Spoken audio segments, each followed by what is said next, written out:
Somber day for the Rockford area, marking 1 year since a community in the southeast part of town became a brutal crime scene. Just after 1 p.m. on March 27th last year, Rockford police rushed to a neighborhood on Holmes Street after hearing calls of a person being run over and possibly stabbed. There they found a man and a woman, both dead. This marking one of the most heart-wrenching days in Rockford's recent memory. Officers believe Christian Soto, a 22-year-old man at the time, was behind the rampage that killed 4 people, injured 7, and shattered an entire city. Now, those 4 victims losing their lives way too soon. Jacob Schubach, his mother Ramona J. Larson, a postal carrier with the USPS, and Jenna Newcomb, a student at East High School, who, according to her mother, died protecting her sister and a close friend.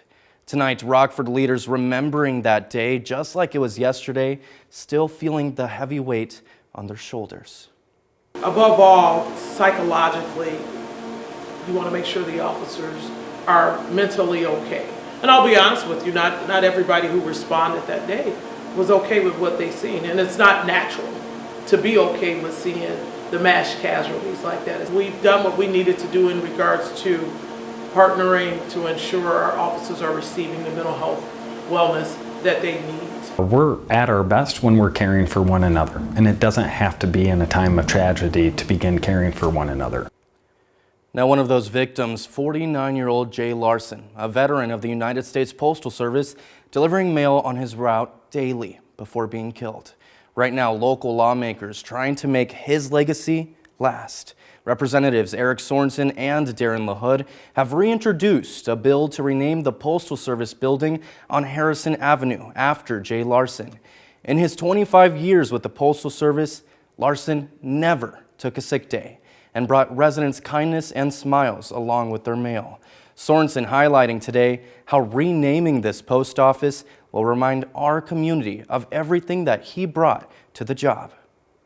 Today is also the day that we begin that fight to rename the post office. The main post office in my hometown will be named after Jay Larson. Sorensen is far from the only person remembering Jay Larson today on the anniversary of his death.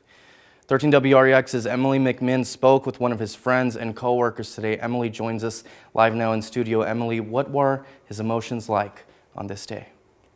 Well, Dylan, emotions were certainly running high today at that post office where I met the president of the National Association of Letter Carriers Branch 245 Union and Larson's friend of 15 years. This as he remembers the never-ending positivity from his colleague. I remember I was about halfway through my route and started getting calls from a lot of carriers, and then management was calling me back to back to back, and that's when I kind of knew something was up. 1 year ago, Lawrence Stewart III was living his daily life, delivering mail on Kilburn Avenue when he got the devastating news that Jay Larson had been killed. I remember being shocked, just why him of all people. You know, everybody may have a bad day here or there.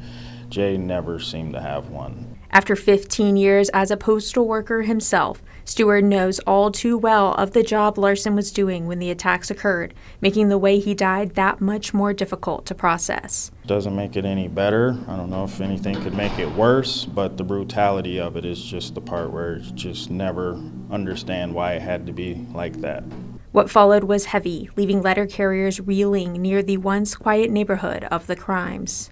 It took a lot out of people to even carry in that scene for a while because some of the after effects were still there. Stewart keeps Larson's legacy alive while delivering mail on his former route, continuing to speak about Larson with the community members he once served. Kind of bittersweet on the one end of having those memories and people always feeling like they can bring it up or talk to you about it, knowing that this is the place I met him, this is the place I found out, and then knowing I'll never fill his shoes. Keeping his memory alive both today and for every year that follows is now the goal for Stewart and those that worked alongside Jay Larson. I said as long as I'm in this position, Jay's legacy is going to live forever, and we will do everything we can to represent him forever. 13 WRAX will continue to keep you updated on the status of the post office renaming in honor of Larson. Back over to you, Dylan. All right, Emily, thank you. And tonight, the suspect, Christian Soto, is still in the Winnebago County Jail waiting for his trial. According to court documents, Soto claimed he was friends with Jacob Schubach and went to his house to smoke marijuana. However, he believes the drugs were laced with something, forcing him to become paranoid before stabbing Jacob and Ramona to death. He recalled killing Jay Larson and beating 3 children with a bat, including Jenna Newcomb. Soto pled not guilty back in May. He'll be back in court on April 4th.